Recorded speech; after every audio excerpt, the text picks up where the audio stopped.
dipersembahkan oleh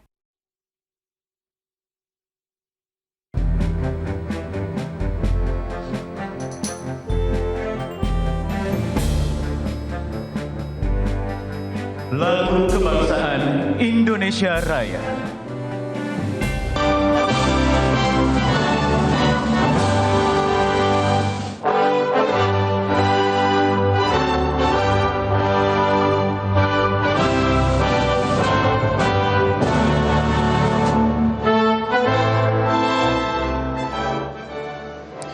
Selamat pagi pemirsa, Anda menyaksikan live event Musyawarah Perencanaan Pembangunan Nasional Musrenbangnas 2024 langsung dari Jakarta Convention Center Jakarta bersama saya Marcelina Tumundo.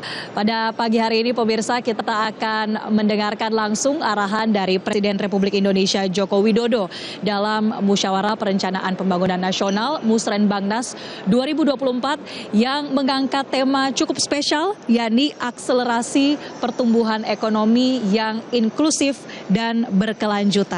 Musrenbangnas 2024 diselenggarakan oleh Kementerian Perencanaan Pembangunan Nasional (PPN), Badan Perencanaan Pembangunan Nasional (Bappenas). Nah, Musrenbangnas 2024 ini pemirsa menjadi momentum yang begitu penting karena akan menajamkan perencanaan pembangunan nasional dalam rangka menyusun rencana kerja pemerintah atau RKP di tahun 2025. RKP 2025 ini bernuansa transisi karena selain ada transisi pemerintahan juga menjadi akhir dari RPJPN atau Rencana Pembangunan Jangka Panjang Nasional, rencana pembangunan per 20 tahun sejak 2005 hingga 2025 yang akan ditransisikan ke 20 tahun berikutnya, 2025 hingga 2045 atau tahun Indonesia Emas. Selain itu pemirsa, Musrenbangnas 2024 ini juga menjadi tahapan yang penting dalam pembangunan Indonesia karena menjadi momentum untuk menyelaraskan arah pembangunan pusat dan juga arah pembangunan daerah. Untuk itu sambil kita menantikan nantinya Presiden akan memberikan arahan yang juga diawali dengan laporan penyusunan RKP 2025 oleh Menteri PPN Kepala Bappenas Suharso Monoarfa. Kita akan simak bersama bagaimana berjalannya acara pada hari ini. Tapi sambil kita menunggu hal itu, saya sudah bersama dengan seorang narasumber yang akan memberikan gambaran seperti apa kira-kira rencana pembangunan atau rencana kerja pemerintah di tahun 2025 ini, tahun yang begitu penting. Saya sudah bersama dengan Deputi Bidang Pemantauan Evaluasi dan Pengendalian Pembangunan Kementerian PPN Bappenas, Bapak Erwin Dimas. Selamat pagi Pak Erwin. Selamat pagi Mbak, selamat pagi pemirsa semua. Assalamualaikum warahmatullahi wabarakatuh. Waalaikumsalam. Pertama-tama selamat Bapak karena sudah berhasil melakukan proses penyusunan RKP 2025 ya, yang sebentar lagi kita akan simak bersama bagaimana laporannya. Nah, pertanyaan pertama untuk Pak Erwin ini terkait dengan tema akselerasi pertumbuhan ekonomi yang inklusif dan berkelanjutan. Kalau kita berbicara soal konkretnya ini seperti apa sebetulnya hal-hal yang ingin diakselerasi ke depannya Pak? Ya, jadi kalau kita bicara mengenai RKP 2025, tadi Mbak sudah menyampaikan juga bahwa RKP kita yang kali ini itu agak istimewa. Istimewanya apa? Ini transisi gitu ya. Jadi kita di Bappenas sudah menyusun bahwa ke depan 2025 itu sepertinya yang perlu kita dorong adalah pertumbuhan kembali, pertumbuhan yang inklusif. Baik, gitu. Pak Erwin, mohon izin kita akan melihat terlebih dahulu Pak Erwin silakan. Bagaimana suasana di dalam venue acara. Inilah kita lihat bersama pemirsa bahwa acara sebentar lagi akan dimulai. Seluruh Indonesia, para kepala bapeda, provinsi, kabupaten, dan kota seluruh Indonesia. Yang saya hormati Kepala Presiden Republik Indonesia dan Jaksa Agung Republik Indonesia serta hadirin yang kami muliakan. Assalamualaikum warahmatullahi wabarakatuh. Selamat siang dan salam sejahtera bagi kita semua. Om Swastiastu, Shalom, Namo Buddhaya, salam kebajikan. Marilah kita naikkan rasa syukur kita kehadirat Allah Subhanahu wa Ta'ala, Tuhan yang Maha Kuasa, yang telah melimpahkan rahmat, barakah dan kesempatan kepada kita semua sehingga kita bisa dapat hadir pada acara Musrenbangnas pada hari ini Tadi saya melaporkan kepada Bapak Presiden bahwa ini adalah Musrenbangnas semasa pemerintahan beliau yang terbesar dihadiri oleh 1.000 orang lebih. Seluruh sektor, bupati, wali kota, gubernur. Hadirin yang saya hormati, dalam 1 dekade terakhir ini Indonesia telah mencapai kemajuan yang signifikan di berbagai bidang pembangunan di tengah dinamika global domestik akibat geopolitik, ekonomi, dan COVID-19. Selama masa pemerintahan Bapak Joko Widodo, pertumbuhan ekonomi stabil dan terjaga pada kisaran 5%. Tingkat kemiskinan berhasil diturunkan menjadi 1 digit dari 11,25% pada Maret 2014 menjadi 9,36% pada Maret 2023. Penyediaan lapangan kerja juga meningkat per tahun hampir 3 kali lipat dari 1,87 juta orang pada tahun 2014 menjadi 4,55 juta orang pada tahun 2023. Pemerataan pembangunan juga menunjukkan tren positif dengan penurunan rasio Gini dari 0,406 pada Maret 2014 menjadi 0,38 pada Maret 2023. Selain itu, nilai tukar petani meningkat dari 102 pada tahun 2014 menjadi 112,46 pada tahun 2023. Kualitas sumber daya manusia juga menunjukkan kemajuan yang signifikan. Indeks pembangunan manusia naik lebih dari 5 poin, dari 68,9 pada tahun 2014 menjadi 74,39 pada tahun 2023. Kita juga patut berbangga bahwa Indonesia berhasil mencapai kategori negara upper middle income pada tahun 2019, sedikit turun kemudian naik kembali, dan pada tahun 2020 kita mencapai 4.095 US dollar kapita. Dan lebih lanjut, pada selama 13 tahun terakhir ini, PDB nominal Indonesia meningkat hampir 2 kali lipat, dari 0,75 triliun US dollar menjadi 1,4 triliun US dollar pada tahun 2023. Berbagai bauran kebijakan yang bersifat akomodatif dalam mendukung pertumbuhan ekonomi dan menjaga stabilitas makroekonomi mendukung pertumbuhan PDB nominal dalam waktu 13 tahun terakhir ini. Di tatanan global, peranan ekonomi Indonesia semakin meningkat dan signifikan. Selama 10 tahun terakhir, kontribusi ekonomi Indonesia terhadap perekonomian global meningkat menjadi 2,5%. Hal ini ditunjukkan juga naiknya posisi Indonesia dari posisi ke-10 pada tahun 2014 menjadi posisi ke-7 pada tahun 2023 berdasarkan purchasing power parity. Dan ini lebih baik dibandingkan negara-negara seperti Brasil, Inggris, dan Prancis. Capaian pertumbuhan ekonomi serta peningkatan kontribusi ekonomi Indonesia pada perekonomian global turut didukung oleh peningkatan kualitas dan kuantitas sumber daya manusia dan infrastruktur. Peningkatan kualitas sumber daya manusia Indonesia tergambar dari perbaikan capaian pendidikan dan kesehatan. Selama 10 tahun masa pemerintahan Bapak Presiden Joko Widodo, rata-rata lama sekolah semakin meningkat dan angka partisipasi kasar pendidikan tinggi membaik. Peningkatan derajat kesehatan masyarakat ditunjukkan dengan usia harapan hidup yang naik konsisten hingga usia 72 tahun serta prevalensi stunting yang menurun. Hal tersebut didukung dengan kenaikan pesat cakupan jaminan kesehatan nasional yang menjadi jaminan kesehatan sosial terbesar di dunia. Pembangunan infrastruktur di Indonesia bertumbuh sangat pesat selama 1 dekade terakhir.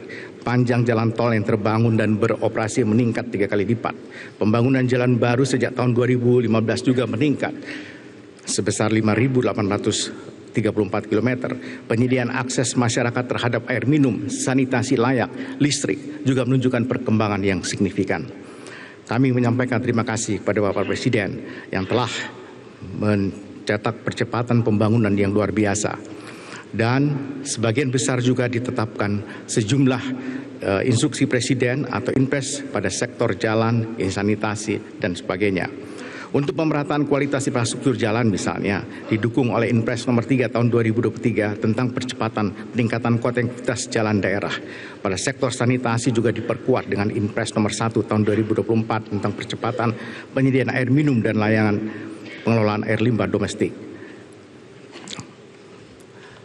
Hadirin yang saya hormati, pembangunan Ibu Kota Nusantara sebagai pusat pertumbuhan ekonomi baru di tengah Indonesia hingga saat ini telah mengalami kemajuan sebesar 80,82% dari target pembangunan tahap pertama. di mana pembangunan tahap pertama difokuskan di kawasan inti pusat pemerintahan dengan beberapa infrastruktur prioritas untuk membentuk satu kawasan kesatuan ekosistem kawasan yang utuh.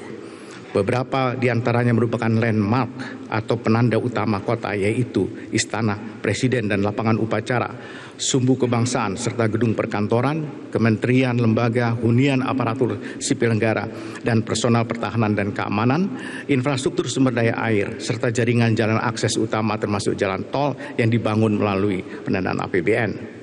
Jaringan listrik dan telekomunikasi yang didukung oleh BUMN, fasilitas sarana dan prasarana dasar maupun penunjang seperti rumah sakit dan sekolah bertaraf internasional, sarana olahraga yang didukung oleh kontribusi dan peran aktif para pengusaha dan pihak swasta dalam negeri.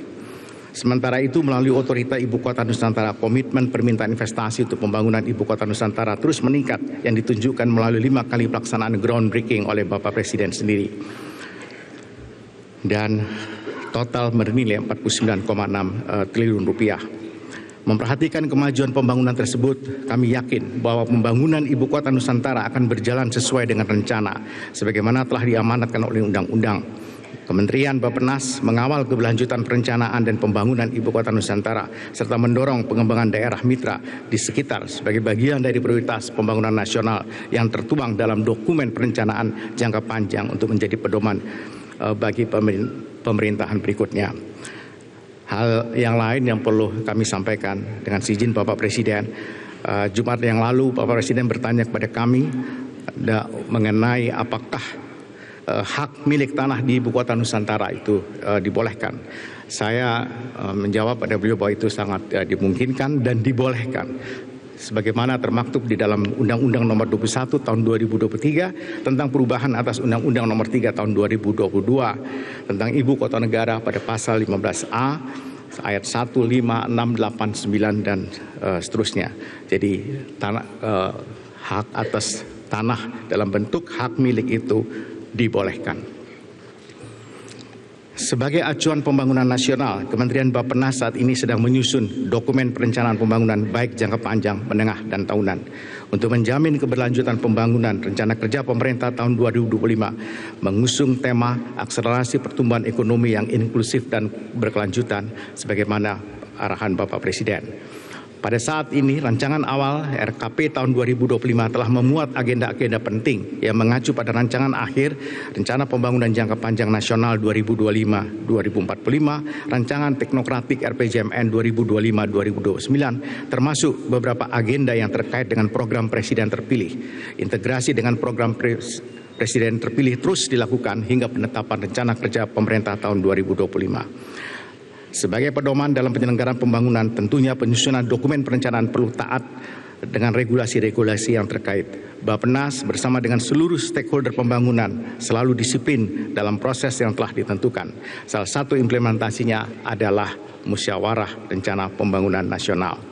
Musyawarah atau Musrenbangnas ini ditujukan untuk mengkonsolidasikan berbagai usulan yang diperoleh dari forum-forum sebelumnya melalui desk yang diselenggarakan sejak 28 April yang lalu. Dan dalam seremoni hari ini kami mohon perkenan Bapak Presiden untuk menyerahkan penghargaan pembangunan daerah. Penghargaan ini diharapkan dapat memberi motivasi dan apresiasi pada pemerintah daerah yang telah bekerja dalam pembangunan daerah. Selanjutnya kami mohon perkenan Bapak Presiden untuk memberikan arahan lebih lanjut. Demikian yang dapat saya sampaikan. Assalamualaikum warahmatullahi wabarakatuh. Om Santi Santi Om.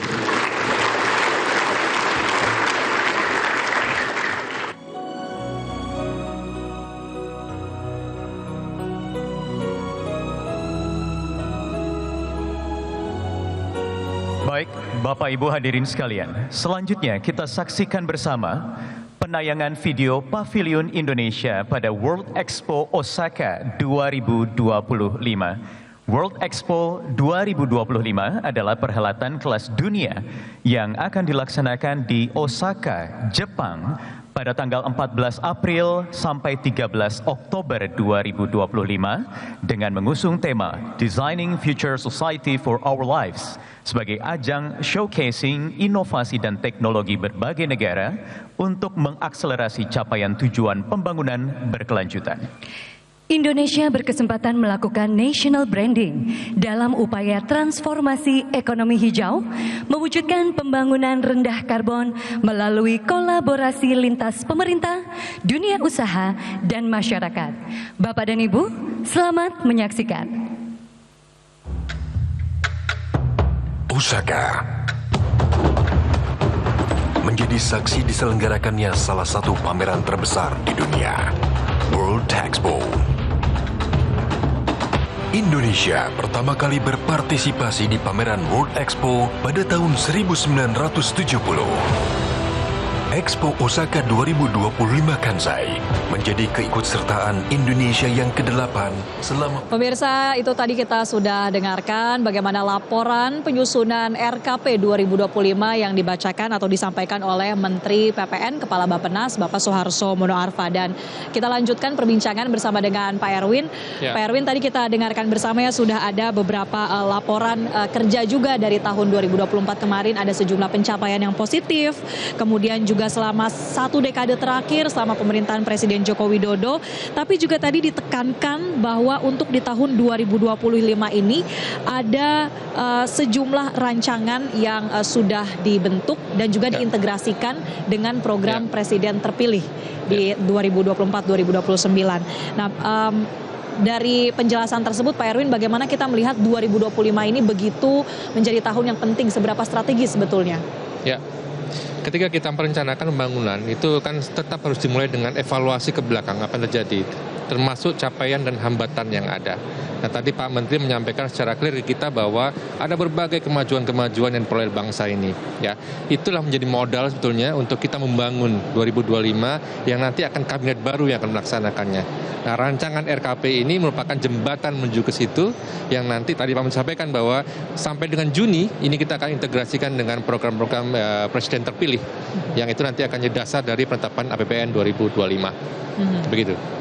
Ya, bagaimana ketika dalam tahap penyusunannya, ini kalau kita bisa diberikan gambaran juga, apakah ada memang tim khusus yang menyelaraskan antara RPJPN yang akan disusun 20 tahun ke depan dengan program yang menjadi andalan dari Presiden atau pemerintahan yang baru? Ya. Jadi di dalam kita menyusun dokumen perencanaan itu ada beberapa tahapan. Tahapan yang pertama adalah rancangan awal, gitu ya, yang sekarang sedang kita bahas. Di situ kita mengacu kepada rancangan pembangunan jangka panjang Indonesia Emas 2045. Oleh karena itulah kemudian temanya adalah yang seperti disampaikan tadi mengenai pertumbuhan ekonomi. Nah, tapi kita tahu bahwa pembangunan itu juga tergantung dari siapa yang akan menjadi kabinet berikutnya. Dia membawa program apa? Gitu kan? Nah, itulah yang kemudian kita akan integrasikan, akan satukan antara yang rancangan awal tadi dengan visi misi dan program yang terpilih untuk menjadi sebuah dokumen yang merupakan terintegrasi. Itulah yang terjadi pada bulan Juni nanti, yang kita tunggu pada Perpres rancangan kerja pemerintah di 2025 nanti. Baik, dalam laporan tadi juga kita dengarkan bahwa salah satu program atau progres pembangunan sejauh ini misalnya IKN, ini sudah 80% untuk tahapan pertama di kawasan pusat pemerintahan. Nah, kalau kita melihat ke depannya Pak, artinya kan pembangunan IKN ini harapannya ada pemerataan. Bagaimana RKP 2025 ini bisa betul-betul menjamin bahwa pemerataan itu sudah dimulai dengan adanya IKN? Ya. Desain IKN memang sebetulnya salah satunya adalah pemerataan, gitu ya. Jadi saya pikir ketika kita mendorong pertumbuhan, mendorong pembangunan IKN, itu otomatis akan mendorong pembangunan sekitarnya, gitu ya. Tapi pemerintah saya pikir tidak berhenti hanya pada IKN untuk pemerataan itu. Program-program pemerataan lainnya kita lakukan. Apalagi kalau kita lihat sekarang mengenai makan siang gratis. Gitu ya, itu isu-isu, saya pikir isu yang cukup menarik untuk kita teropong gitu ya. Itu nanti akan kita integrasikan ke dalam RKP 2025 yang itu akan menyasar seluruh anak sekolah, ibu hamil, dan kemudian balita gitu ya. Itu yang nanti akan menjadi bagian pemerataan dari sisi kecukupan pangan Jadi kita meratakannya pembangunan tidak hanya di sisi infrastruktur, misalnya IKN, tapi juga ekonomi, sosial, kesehatan, dan lain sebagainya. Termasuk juga pembangunan sekolah, Mbak. Itu juga akan menjadi bagian yang akan kita tunggulah nanti pada bulan Juni nih, apa yang akan kita sodorkan kepada masyarakat. Inilah 2025 yang akan kita bangun. Sekolah, puskesmas, dan sebagainya. Baik, artinya di bulan Juni ini harapannya sudah rampung dan juga seluruh Insya Allah begitu. masukan dalam Musrenbangnas pada kesempatan hari ini 6 Mei 2024 juga akan ditampung semua ya Pak di bulan Juni 2024. Baik. Nah, berbicara soal program-program ke depan juga Pak. Ini kan tadi disampaikan infrastruktur begitu pesat perkembangannya dalam 1 dekade terakhir, ada tambahan panjang jalan tol yang cukup signifikan di 10 tahun pemerintahan Presiden Joko Widodo. Kedepannya kira-kira fokus pembangunan infrastruktur kita akan seperti apa? Yang jelas, satu, pembangunan tidak boleh berhenti. Oleh karena itu program-program PSN nasional yang sudah ditetapkan dan sudah berjalan itu akan diteruskan. Itu merupakan prioritas pertama. Tentu saja kalau ada yang kurang lebihnya kita akan perbaiki, gitu ya. Yang kedua adalah kita melihat mengenai bagaimana IKN, termasuk adalah infrastruktur juga di situ. Bagaimana IKN dan bagaimana konektivitas. Kita bicara misalnya bagaimana nanti perhubungan antara Jakarta dengan IKN sendiri, Jakarta dengan Surabaya, kita bicara sudah mengenai kereta cepat sebagainya, itu akan ada di situ. Tapi tentu saja itu merupakan bagian dari 5 tahun kerja pemerintah ke depan, gitu ya. Ini kalau saya lihat di dalam TV itu sudah mulai pembagian PPD ini, sudah mulai pembagian yang pemenangnya siapa. Mungkin cukup menarik kalau kita Penghargaan untuk pembangunan daerah ya Pak? Betul. Baik, nah sebelum kita lihat nanti kira-kira daerah mana yang mendapatkan penghargaannya untuk di tahun ini, kita akan saksikan siapa saja atau daerah mana saja yang akan diberikan PPD, Penghargaan Pembangunan Daerah tahun 2024. Kota terbaik ketiga, Metro. Inovasi JAMA PAI yang meningkatkan kesehatan ibu dan anak dengan nilai gotong royong lintas sektor. Kota terbaik kedua, Palu. Inovasi kelurahan bersinergi, pemanfaatan lahan tidur, dan pekarangan disproduktif, dan peningkatan penghasilan kelompok perempuan Rp300.000 per bulan. Kota terbaik pertama, Malang. Inovasi aktivasi kayu tangan heritage yang mengubah area kumuh menjadi kawasan wisata. Selamat kepada seluruh penerima penghargaan pembangunan daerah tahun 2024. Dan langsung saja kami mengundang kepada para pemenang penghargaan pembangunan daerah untuk naik ke atas panggung.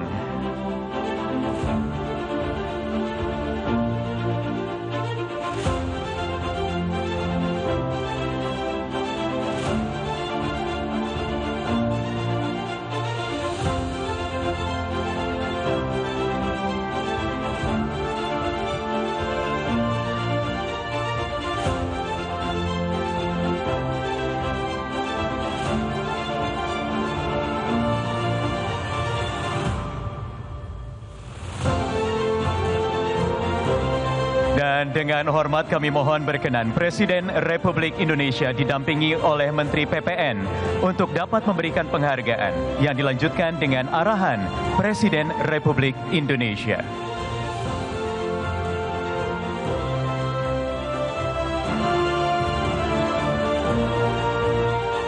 Provinsi Jawa Barat, Provinsi Kalimantan Selatan, Provinsi DKI Jakarta, Kabupaten Temanggung,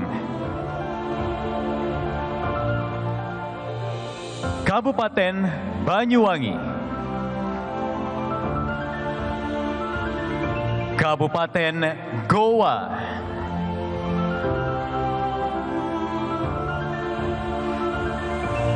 Kota Malang,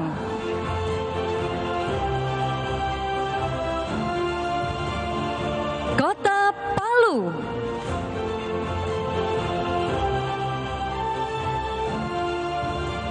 dan Kota Metro. Selanjutnya sesi foto bersama. Mohon izin kami hitung mundur. 3, 2, 1. Sekali lagi. 3, 2, 1. Dan sekali lagi selamat kepada para pemenang dan kami mohon kepada Bapak Ibu untuk bisa kembali ke tempat duduk masing-masing. Dan selanjutnya marilah kita simak bersama arahan Presiden Republik Indonesia Bapak Joko Widodo.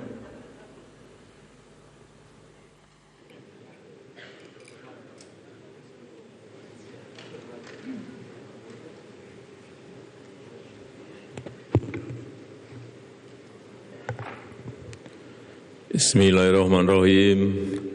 Assalamualaikum warahmatullahi wabarakatuh. Selamat pagi, salam sejahtera bagi kita semuanya. Shalom, Om Swastiastu, Namo Buddhaya, salam kebajikan. Yang saya hormati Bapak Wakil Presiden, para ketua dan pimpinan lembaga tinggi negara yang hadir, para Menko, para Menteri, seluruh gubernur, bupati, dan wali kota, yang saya hormati para sekretaris daerah, para kepala Bapeda dari seluruh tanah air, Bapak Ibu hadirin dan undangan yang berbahagia.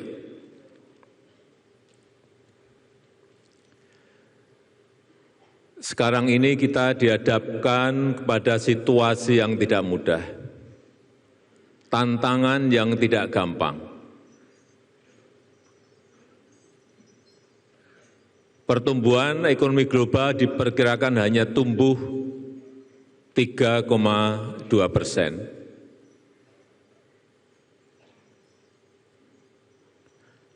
Dampak runtutan dari COVID juga masih terasa sampai sekarang. Kita tahu beberapa negara telah masuk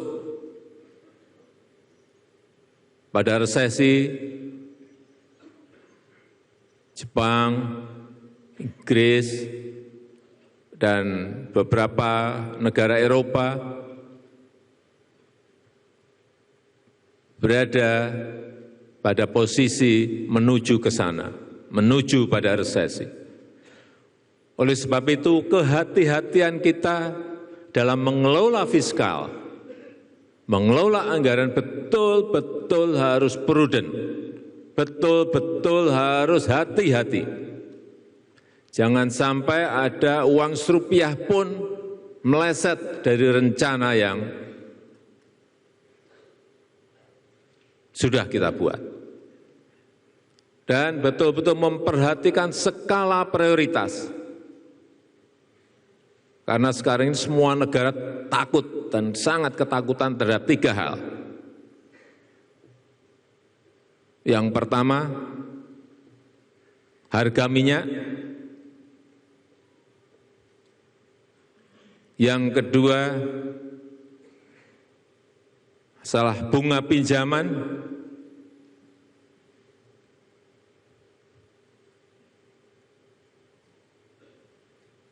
Semua pada takut masalah itu, karena begitu bunga pinjaman naik sedikit saja, beban terhadap fiskal itu akan sangat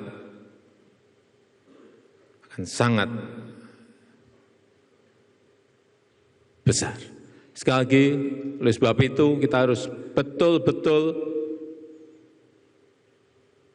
hati-hati dalam mengelola setiap rupiah anggaran yang kita miliki. Kita telah memiliki rencana pembangunan jangka panjang. Kita telah memiliki rencana pembangunan jangka menengah. Dan masuk ke tahunan kita masing-masing juga telah memiliki rencana kerja pemerintah atau RKP. Tetapi yang belum adalah sinkron atau tidak dengan rencana besar yang kita miliki. Ini yang belum. Oleh sebab itu, sinkronisasi itu menjadi kunci.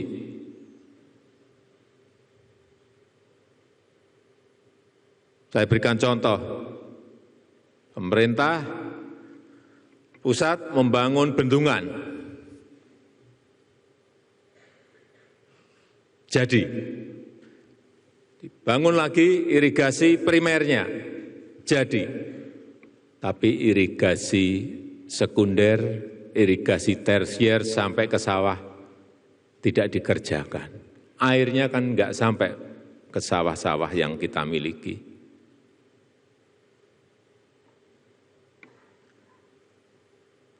Membangun pelabuhan, pelabuhan dibangun oleh Kementerian Perhubungan. Tapi jalan, mestinya ini daerah, jalan menuju ke pelabuhannya, meskipun hanya pendek, mungkin hanya 5 kilo, hanya 4 kilo, tidak dikerjakan. Ini yang namanya tidak sinkron, tidak seirama. Semuanya harus inline dengan tadi RPJP, RPJM, RKP, semuanya inline kementerian sampai ke daerah itu harus segaris. Oleh sebab itu saya juga ingin mengingatkan kepada kementerian juga, kalau punya rencana itu disampaikan ke daerah yang ingin ketempatan. Ketuk pintu, kula nuwun siap ndak kita bangun waduk, tapi irigasi sekunder dan tersiernya daerah. Kalau enggak sanggup geser ke provinsi yang lain. Tapi biasanya memang kalau gubernur, bupati, wali kota ditanya sanggup, sanggup Pak, sanggup Pak. Begitu sudah selesai, waduh berat Pak kita Pak, APBD kita habis Pak untuk ini, untuk ini. Padahal sudah sanggup itu di depan. Inilah yang saya sampaikan, perlunya sinkronisasi. Dan kunci itu ada di Sekda dan ada di Bapeda. Karena yang ngurus ke DPRD, Bapeda, Sekda itu yang harian itu ngurus ke sana.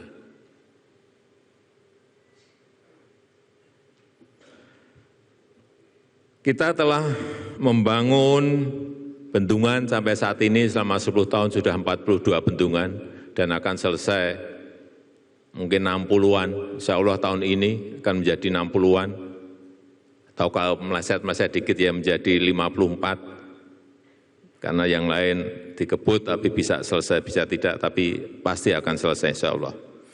Kemudian jalan tol 2049 kilometer. Jalan nasional 5.833 kilometer. Selesai. Pelabuhan baru 25. Airport baru, bandara baru 25. Tapi ini tidak cukup. Kalau jalan tol sudah dibangun, Bapeda mestinya melihat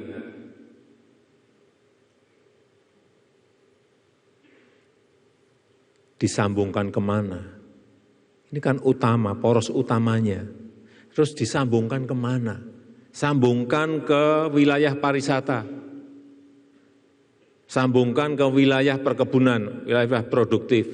Sambungkan ke wilayah pertanian yang produktif. Sambungkan ke sentra-sentra kerajinan. Itu harusnya yang mengerjakan daerah. Tetapi kalau memang betul tidak sanggup, ya sampaikan ke pemerintah pusat. Pak, ini ada rencana menuju ke kawasan sentra kerajinan sarung misalnya, sentra kerajinan mebel misalnya, tapi kami nggak sanggup. Sekarang sudah ada, bisa dikerjakan dengan Inpres Jalan Daerah. Tahun lalu habis 14,6 triliun untuk perbaikan jalan-jalan daerah yang rusak. Tahun ini disiapkan lagi 15 triliun. Tapi prioritas mana yang menimbulkan return ekonomi? Jangan sampai hanya jalan, hanya dipakai untuk harian saja, tetapi harus ada, oh ini jalan logistik, oh ini jalan menuju ke sentra produktif untuk pertanian, untuk perkebunan, itu produktif dan menimbulkan return ekonomi. Itu yang harus mulai dikalkulasi, mulai dihitung dan kemudian diputuskan di daerah. Waduk misalnya, bukan hanya untuk pertanian saja, tetapi juga untuk air baku. Tapi yang terjadi, pipa utamanya selesai, sambungan ke rumah tangganya yang belum. Kenapa belum? Karena PDAM-nya selalu rugi. Sehingga nggak mampu untuk membangun sambungan ke rumah tangga. Mestinya itu disupport oleh APBD dari daerah. Tapi sampai saat ini tidak ada yang berjalan. Itu tambahan sambungan rumah tangga untuk air minum. Oleh sebab itu kemarin saya sampaikan kepada Menteri Bappenas, ya udah disiapkan lagi Inpres untuk sambungan rumah tangga yang berkaitan dengan air minum.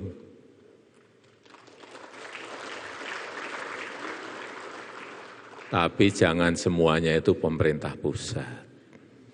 Ini kalau didengar Inpres jalan daerah, Inpres sambungan ke rumah tangga untuk air minum, alhamdulillah Bapak Ibu ngerjain yang mana?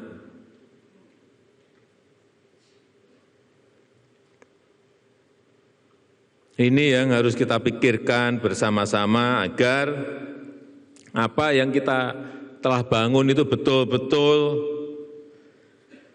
bisa produktif.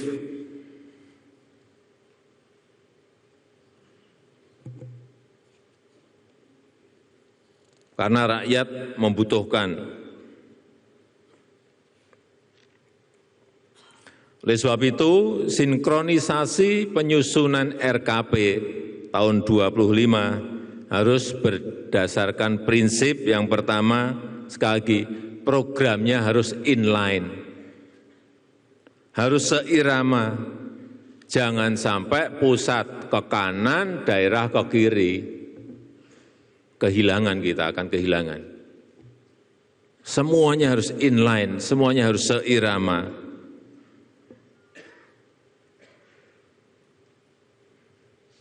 Misalnya pusat ingin meningkatkan produksi pangan, daerah malah mengkonversi sawah menjadi properti. Enggak sinkron namanya. Yang kedua, jadi yang pertama tadi program harus inline, kemudian yang kedua program harus berorientasi hasil. Harus ada return ekonominya. Oleh sebab itu harus fokus, jangan sampai ini bolak-balik saya sampaikan, yang namanya anggaran itu diecer-ecer kepada dinas-dinas semuanya diberi, enggak ada mana yang skala prioritas enggak jelas. Ada kenaikan 10%, anggaran semua diberi 10%. Enggak jelas skala prioritasnya yang mana.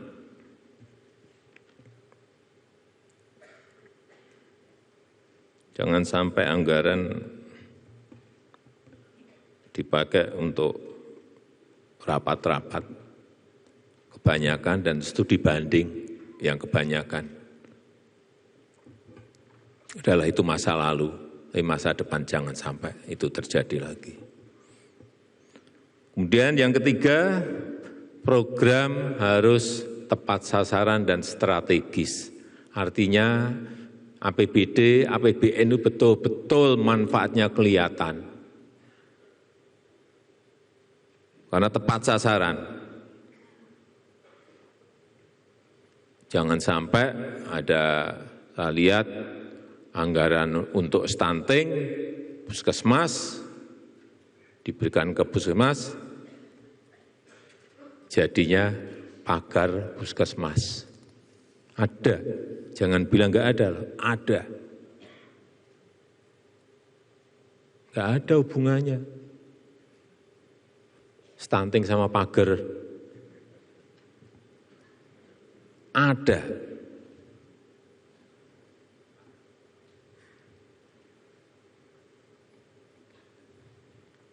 Oleh sebab itu saya berharap Musrenbangnas ini bisa menjadi skrup penyambung agenda pembangunan pusat, provinsi, kabupaten, dan kota.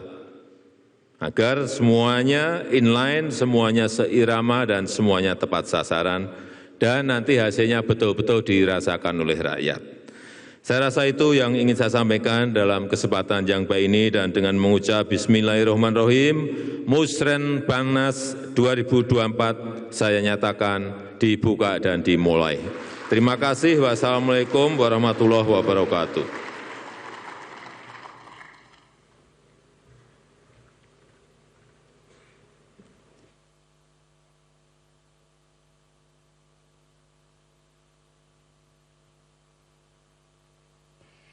Bapak Ibu hadirin yang berbahagia, sebagai ungkapan rasa Pemirsa, baru saja kita dengarkan arahan dari Presiden Joko Widodo terkait dengan penyusunan rencana kerja pemerintah atau RKP di tahun 2025. Tentu sudah ada poin-poin yang ditekankan tadi oleh Presiden Joko Widodo. Prinsipnya adalah RKP 2025 diharapkan dapat mensinkronkan antara pembangunan pusat dan daerah, berorientasi pada hasil, dan juga program-program yang tepat sasaran. Tentunya ini untuk menunjang dan melakukan percepatan atau akselerasi untuk pertumbuhan ekonomi yang inklusif dan juga berkelanjutan. Nah, selanjutnya pemirsa, untuk lebih mendalami terkait dengan arahan yang tadi sudah diberikan langsung oleh Presiden Joko Widodo, kira-kira akan seperti apa nanti RKP tahun 2025 ini, saya akan mengajak Anda untuk berbincang langsung bersama dengan narasumber kami yang kedua. Sudah ada Bapak Alex Octavianus, Direktur Evaluasi dan Pengendalian Penyusunan Perencanaan Pembangunan Kementerian PPN Bappenas. Selamat pagi Pak Alex. Pagi Mbak Marcel. Baik Pak Alex, langsung saja kita ingin minta tanggapannya, kesanggupannya dari kementerian terkait dengan penyusunan RKP. Bagaimana jawaban atas arahan dari Presiden? Ya, tentunya apa yang disampaikan Bapak Presiden tadi akan menjadi catatan penting bagi kita bersama dalam rangka penyusunan dokumen perencanaan ini. Jadi perencanaan itu kan tidak hanya disusun oleh pemerintah pusat ya, juga disusun oleh pemerintah provinsi dan disusun juga oleh pemerintah kabupaten kota. Nah, ketika ini menjadi satu kesatuan yang utuh, apa yang direncanakan oleh pemerintah pusat juga didukung oleh pemerintah provinsi dan kabupaten kota. Sebaliknya juga sama, pembangunan yang dilakukan oleh provinsi dan kabupaten kota juga ditunjang oleh pemerintah pusat, maka tentu saya sangat yakin akselerasi untuk mencapai kemajuan itu akan semakin terwujud begitu ya. Sehingga apa tadi yang disampaikan oleh Bapak Presiden sebenarnya itu menggambarkan beberapa realita yang terjadi, bahwa perencanaan pembangunan dan juga pembangunan kita di beberapa titik masih perlu kita optimalkan sinkronisasinya. Ya, saya kira ini catatan penting nih bagi kami, ini teguran yang menumbuhkan semangat kembali gitu ya, untuk semakin memperkuat sinkronisasi perencanaan terutama antara pusat dan daerah. Demikian Mbak Marcel. Ya, teguran yang bisa memotivasi ya. Tadi Pak Presiden juga menyampaikan yang masa lalu sudahlah ya. Sekarang kita fokus ke depan bagaimana mengatur rencana kerja pemerintah 2025. Nah Pak Alex, tadi juga sebelum arahan dari Presiden Joko Widodo, kita melihat ada penghargaan kepada daerah-daerah yang pembangunannya ini sudah disusun sedemikian rupa baiknya. Apa saja sebetulnya menjadi kriteria dan mungkin bisa bisa disampaikan lagi Pak untuk juara-juaranya tadi siapa saja? Ya Mbak Marcel, kalau juara-juaranya kita tadi sudah mendengar ya, ada Jawa Barat dan seterusnya. Jadi saya memang orang Jawa Barat, jadi saya ingat Jawa Barat, nah gitu. Jadi memang pengumuman itu tadi yang baru tahu itu adalah pada saat diumumkan itu. Saya juga baru tahu itu pemenangnya siapa saja. Dan memang ini kaitannya dengan bagaimana pembangunan di daerah itu dilaksanakan. Sehingga penilaian untuk memberikan penghargaan pembangunan daerah itu dilaksanakan secara paripurna. Dimulai dari perencanaan yang berkualitas, kemudian bagaimana kemudian hasil-hasilnya juga bisa berdampak bagi masyarakat. Nah itu tadi yang juga ditekankan oleh Bapak Presiden. Nah untuk mencapai hasil yang bermanfaat itu juga dibutuhkan inovasi-inovasi. Jadi paling tidak ada 3 komponen besar di dalam penilaian penghargaan pembangunan daerah. Jadi perencanaan yang berkualitas, kemudian hasil yang bermanfaat, dan bagaimana inovasi-inovasi itu terus dilakukan untuk mencapai tujuan dari pembangunan. Nah ini sudah dilakukan beberapa kali oleh Bappenas gitu, dan Bapak Presiden selalu berkenan untuk menyampaikan penghargaan kepada daerah-daerah yang bersangkutan gitu. Jadi ini satu upaya juga untuk mengawal tadi yang apa disampaikan oleh Bapak Presiden, bagaimana sinkronisasi perencanaan pusat dan daerah itu bisa semakin kita perkuat. Jadi kalau dilihat detailnya Mbak Marcel, di bagian perencanaan itu juga dinilai itu seberapa sinkron perencanaan di daerah itu dengan program-program di pembangunan nasional. Nah itu ada penilaian khusus untuk daerah-daerah yang memang bisa mensinkronkan perencanaan daerahnya dengan pembangunan nasional. Nah tentu ini memberikan 2 manfaat. Yang pertama adalah pembangunan nasional akan akselerasi pencapaian akan semakin baik. Dan yang kedua tentunya ketika itu dilakukan oleh daerah, bagaimana rasa kepemilikan dari daerah itu akan semakin besar. Dan tentunya ini juga akan menjawab tantangan-tantangan pembangunan di daerah, karena daerah pasti paham itu apa masalah yang mereka hadapi. Demikian Mbak Marcel. Nah, dengan diberikannya penghargaan tadi, tentu kita harapkan juga bisa memacu motivasi ya daerah-daerah lain untuk melakukan hal yang sama bagi daerahnya sendiri. Bagaimana kemudian keberhasilan di suatu daerah yang bisa dikatakan sudah lebih maju, mendapat penghargaan, bisa diduplikasi tapi sesuai juga dengan konteks daerah masing-masing. Ya, menarik Mbak Marcel. Jadi dalam kerangka penghargaan pembangunan daerah, sebenarnya kami bukan semata-mata memberi penghargaan.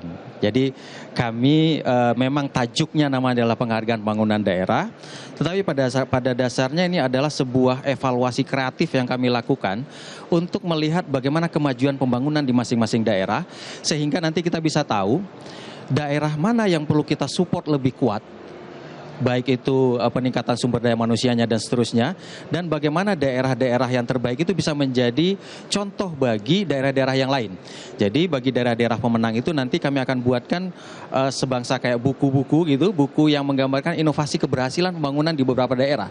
Dan ini akan menjadi contoh baik bagi daerah-daerah lain. Nah Mbak Marcel dan teman-teman mungkin bisa cek ya kepada daerah-daerah yang menjadi pemenang penghargaan pembangunan daerah, itu seringkali mereka mendapatkan kunjungan dari daerah lain untuk sama-sama belajar bagaimana sih kok bisa menyelesaikan masalah ini. Nah tentu ketika implementasinya tidak bisa di-copy 100% juga, karena pasti akan menghadapi lingkungan yang berbeda nih. Inovasi yang baik di satu daerah tentu perlu disesuaikan ketika itu akan direplikasi di tempat lain. Nah ini proses ini yang kami lakukan bersama teman-teman di daerah. Demikian Mbak Marcel. Ya. Baik, kita untuk lebih mempertajam lagi sekaligus juga refresh lagi nih bagaimana laporan penyusunan RKP 2025. Pak Alex dan pemirsa, kita akan lihat lagi bagaimana laporan yang disampaikan oleh Menteri PPN Kepala Bappenas Suharso Monoarfa dalam pembukaan hari ini. Berikut ini. Selama masa pemerintahan Bapak Joko Widodo, pertumbuhan ekonomi stabil dan terjaga pada kisaran 5%. Tingkat kemiskinan berhasil diturunkan menjadi 1 digit dari 11,25% pada Maret 2014 menjadi 9,36% pada Maret 2023. Penyediaan lapangan kerja juga meningkat per tahun hampir 3 kali lipat dari 1,87 juta orang pada tahun 2014 menjadi 4,55 juta orang pada tahun 2023. Pemerataan pembangunan juga menunjukkan tren positif dengan penurunan rasio Gini dari 0,406 pada Maret 2014 menjadi 0,38 pada Maret 2023. Selain itu, nilai tukar petani meningkat dari 102 pada tahun 2014 menjadi 112,46 pada tahun 2023. Kualitas sumber daya manusia juga menunjukkan kemajuan yang signifikan. Indeks pembangunan manusia naik lebih dari 5 poin, dari 68,9 pada tahun 2014 menjadi 74,39 pada tahun 2023. Kita juga patut berbangga bahwa Indonesia berhasil mencapai kategori negara upper middle income pada tahun 2019, sedikit turun kemudian naik kembali, dan pada tahun 2020 kita mencapai 4.095 US dollar kapita. Dan lebih lanjut, pada selama 13 tahun terakhir ini, PDB nominal Indonesia meningkat hampir 2 kali lipat, dari 0,75 triliun US dollar menjadi 1,4 triliun US dollar pada tahun 2023. Berbagai bauran kebijakan yang bersifat akomodatif dalam mendukung pertumbuhan ekonomi dan menjaga stabilitas makroekonomi mendukung pertumbuhan PDB nominal dalam waktu 13 tahun terakhir ini. Di tatanan global, peranan ekonomi Indonesia semakin meningkat dan signifikan. Selama 10 tahun terakhir, kontribusi ekonomi Indonesia terhadap perekonomian global meningkat menjadi 2,5%. Hal ini ditunjukkan juga naiknya posisi Indonesia dari posisi ke-10 pada tahun 2014 menjadi posisi ke-7 pada tahun 2023 berdasarkan purchasing power parity. Dan ini lebih baik dibandingkan negara-negara seperti Brasil, Inggris, dan Prancis. Capaian pertumbuhan ekonomi serta peningkatan kontribusi ekonomi Indonesia pada perekonomian global turut didukung oleh peningkatan kualitas dan kuantitas sumber daya manusia dan infrastruktur. Peningkatan kualitas sumber daya manusia Indonesia tergambar dari perbaikan capaian pendidikan dan kesehatan. Selama 10 tahun masa pemerintahan Bapak Presiden Joko Widodo, rata-rata lama sekolah semakin meningkat dan angka partisipasi kasar pendidikan tinggi membaik. Peningkatan derajat kesehatan masyarakat ditunjukkan dengan usia harapan hidup yang naik konsisten hingga usia 72 tahun serta prevalensi stunting yang menurun. Hal tersebut didukung dengan kenaikan pesat cakupan jaminan kesehatan nasional yang menjadi jaminan kesehatan sosial terbesar di dunia. Pembangunan infrastruktur di Indonesia bertumbuh sangat pesat selama 1 dekade terakhir. Panjang jalan tol yang terbangun dan beroperasi meningkat 3 kali lipat. Pembangunan jalan baru sejak tahun 2015 juga meningkat sebesar 5.834 km. Penyediaan akses masyarakat terhadap air minum, sanitasi layak, listrik juga menunjukkan perkembangan yang signifikan. Kami menyampaikan terima kasih kepada Bapak Presiden yang telah mencetak percepatan pembangunan yang luar biasa. Dan sebagian besar juga ditetapkan sejumlah instruksi Presiden atau impres pada sektor jalan, sanitasi, dan sebagainya. Untuk pemerataan kualitas infrastruktur jalan misalnya, didukung oleh Impres nomor 3 tahun 2023 tentang percepatan peningkatan konektivitas jalan daerah. Pada sektor sanitasi juga diperkuat dengan Impres nomor 1 tahun 2024 tentang percepatan penyediaan air minum dan layanan pengelolaan air limbah domestik.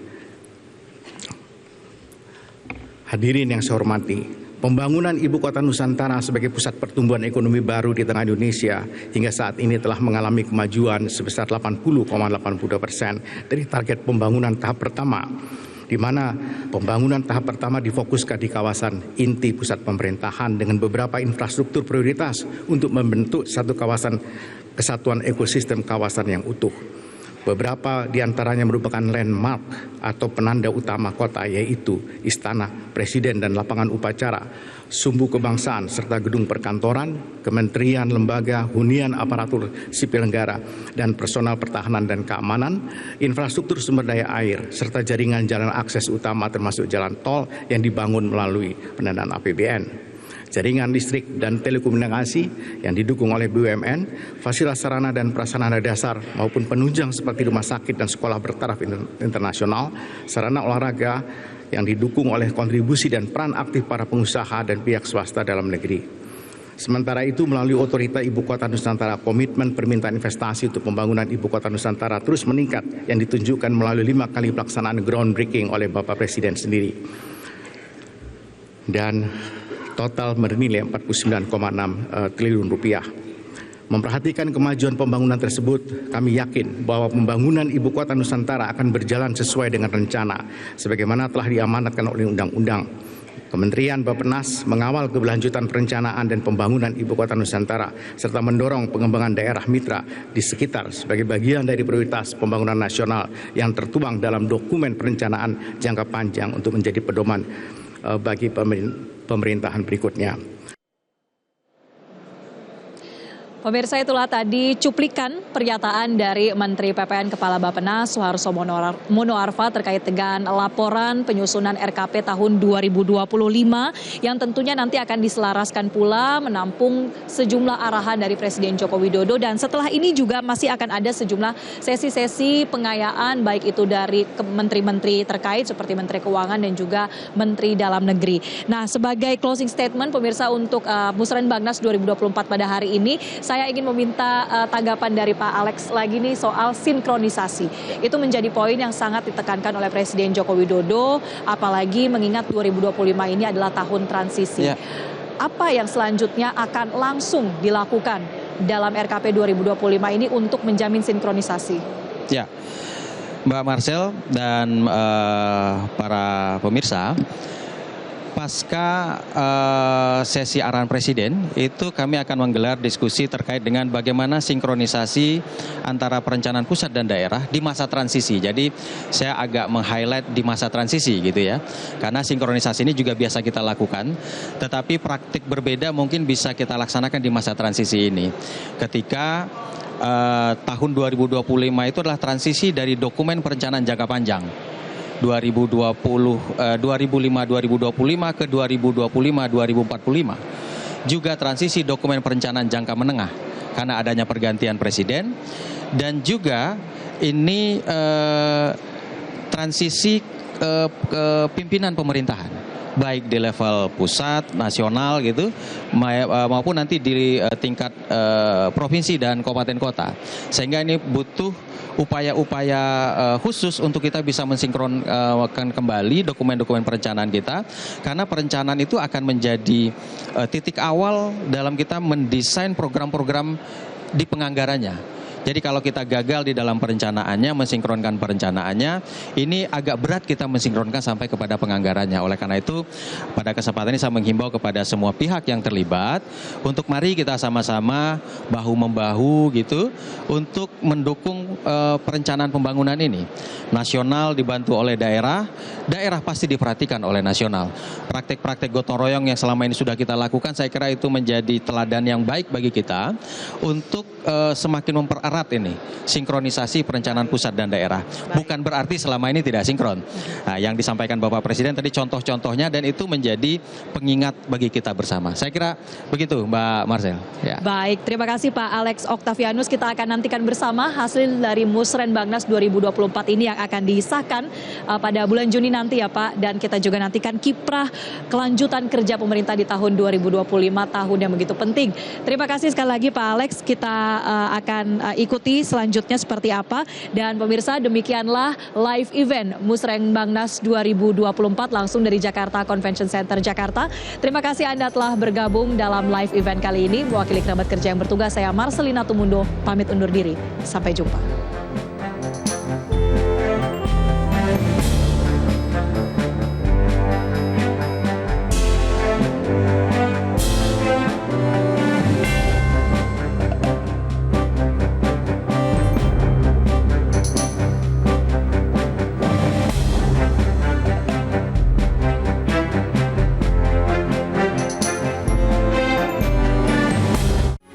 Metro TV. Jelajahi cara baru mendapatkan informasi. Download Metro TV Extend sekarang.